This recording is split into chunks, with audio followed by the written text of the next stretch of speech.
बच्चों, क्या आप मुझे देख सकते हैं? अचानक सब कुछ अंधेरा क्यों हो गया? लाइट के जाते ही हमें कोई भी ऑब्जेक्ट दिखना बंद क्यों हो गया? लोगों ने देखा कि जैसे ही क्लास की लाइट ऑफ हुई वैसे ही हमें किसी भी ऑब्जेक्ट को देखने में बहुत दिक्कत हो रही थी। ऐसा क्यों हुआ? ऐसा इसलिए हुआ क्योंकि किसी भी ऑब्जेक्ट पर लाइट नहीं पड़ रही थी। तो लाइट का बहुत ज़्यादा इंपॉर्टेंस है हमारी लाइफ में, क्योंकि बिना लाइट के किसी भी ऑब्जेक्ट को देखना पॉसिबल नहीं है। तो बच्चों, आज का हमारा टॉपिक है लाइट। तो आज का हमारा टॉपिक है लाइट, रिफ्लेक्शन एंड रिफ्रैक्शन। तो रिफ्लेक्शन और रिफ्रैक्शन को हमें पढ़ना है लाइट में। तो सबसे पहले हम लोग देख लेते हैं लाइट। लाइट क्या होती है? लाइट एक तरह की एनर्जी होती है। लाइट इज अ एनर्जी जो हमें हेल्प करती है किसी भी ऑब्जेक्ट को देखने के लिए। लाइट एक तरह की एनर्जी होती है जो कि हमें हेल्प करती है किसी भी ऑब्जेक्ट को देखने के लिए। चलिए, जैसे कोई भी लाइट सोर्स है, सपोज करिए लाइट सोर्स है, और किसी भी ऑब्जेक्ट पर ये रे पड़ेगी। सपोज करिए ये ऑब्जेक्ट है, ये लाइट सोर्स है। तो जैसे ही इस पे रे पड़ेगी, इससे रेज रिफ्लेक्ट होंगी और हमारी आंखों में पड़ेंगी और ये हमें ऑब्जेक्ट दिखाई देने लगेगा, राइट। तो इस तरह से हम किसी भी ऑब्जेक्ट को देख पाते हैं with the help of light. चलिए, अब देखते हैं रिफ्लेक्शन। क्या होता है रिफ्लेक्शन? रिफ्लेक्शन की डेफिनेशन है the bouncing back of light into the same medium after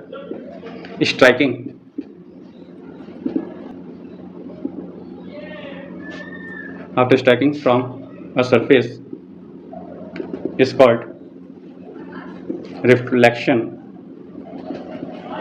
of light। तो रिफ्लेक्शन ऑफ लाइट को हमने देख लिया कि रिफ्लेक्शन की डेफिनेशन क्या होती है। अब देखते हैं कि रिफ्लेक्शन को या रिफ्लेक्शन को सीखने के लिए तीन वर्ड बहुत काम आने वाले हैं। पहला है incident ray. Incident ray. Second क्या है? सेकंड है रिफ्लेक्टेड रे। Reflected ray. और थर्ड वन इज नॉर्मल। ये तीन ऐसे वर्ड्स हैं जो लाइट चैप्टर में बहुत काम आने वाले हैं। चलिए, इसको देख लेते हैं। सपोज करिए ये कोई सरफेस है, ब्राइट सरफेस या मिरर मान लीजिए, ये मिरर है और इस पर कोई रे आती है। अब आती है, साइंस की भाषा में इसे क्या बोलेंगे? ये क्या हो रहा है? इंसिडेंट। इसे बोलेंगे इंसिडेंट रे, क्योंकि यहाँ पर पॉलिश है। ये रे इसके पार नहीं निकल सकती है, इसको क्रॉस नहीं कर सकती है, तो ये क्या होगी? रिफ्लेक्ट हो जाएगी। ये bouncing back in the same medium, ये बोला था ना, रिफ्लेक्टेड। और यहाँ पर हम खींच देते हैं एक नॉर्मल, ठीक है। तो जैसे ही एक नॉर्मल खींचा, ये नॉर्मल है, तो नॉर्मल खींचने पर यहाँ पर दो एंगल बनते हैं। इंसिडेंट रे और नॉर्मल के बीच में एक एंगल बनता है, इसे बोलते हैं angle of incidence. Angle of incidence. और नॉर्मल और रिफ्लेक्टेड रे के बीच में एक एंगल बनता है, इसे हम बोलते हैं angle of reflection. Angle of reflection,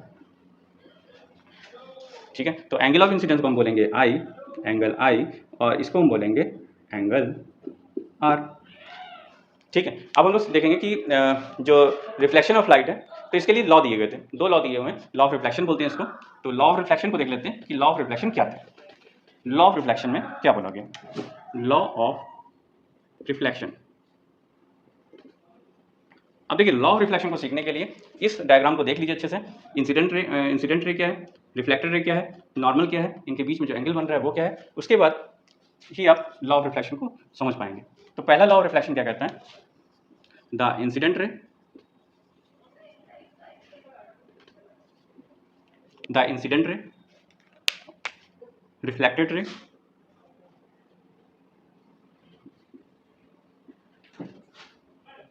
and the normal lie on the same plane,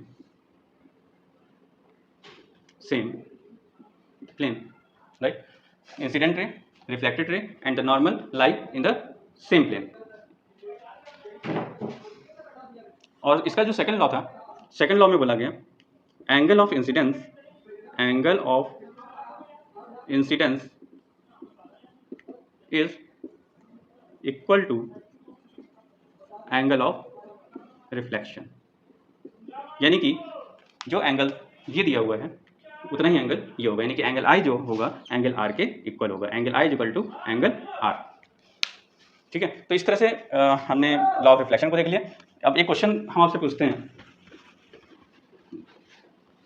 एक क्वेश्चन देखिए, आपको गिवन है कि एक मिरर है या ब्राइट सरफेस है और ये नॉर्मल मैंने क्यों दिया, यहाँ से कोई रे इंसिडेंट होती है और इस तरह से रिफ्लेक्ट हो जाती है, राइट।